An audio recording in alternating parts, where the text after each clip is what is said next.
former deputy constable accused of killing a member of a rival outlaw motorcycle club remains in jail tonight.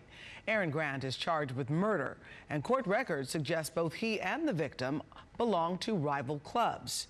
New at 10, ABC13's Jessica Willey is live with an inside look at an underworld that is more prevalent than most of us realize. Jessica? Yeah, Gina, first off, I want to say that there are legitimate motorcycle clubs for hobbyists and cruisers, but then there are the one percenters, as they call themselves, those who are involved in illegal activity and are proud of it.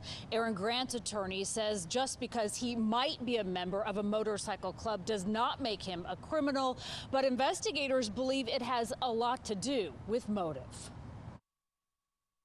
Aaron Grant looked into the courtroom and mouthed something indiscernible last week as he was led away in handcuffs.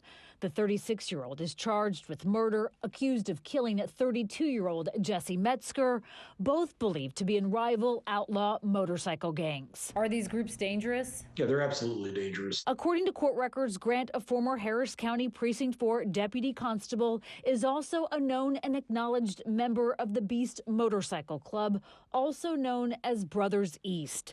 Investigators believe Metzger was a member of the Sun Devils, an offshoot of the Bandidos. A court order prohibits Grant from having contact with any of them if he makes bond. The two investigators believe had just left bombshells on the North Freeway in late January and were heading south. Metzger on his motorcycle when he was shot. He died in a Home Depot parking lot. What generally triggers the violence? Well, this is just nothing more than the toughest kid on the schoolyard. That's the mentality behind it. Steve Cook has been investigating outlaw biker gangs his entire 30-year police career. He says they are more prevalent than you might think, and that instances of violence like the recent one in North Harris County or the deadly shootout in Waco in 2015 can always make innocent people victims.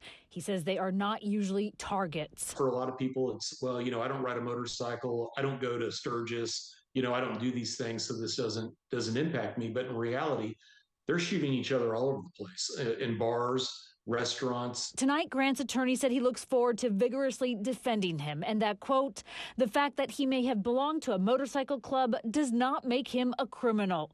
Cook says what Grant's accused of, though, could actually get him rewarded. It's definitely a badge of honor. He's going to be thought, well of within the organization because he took it up a notch. Jessica Willey, ABC 13 Eyewitness News.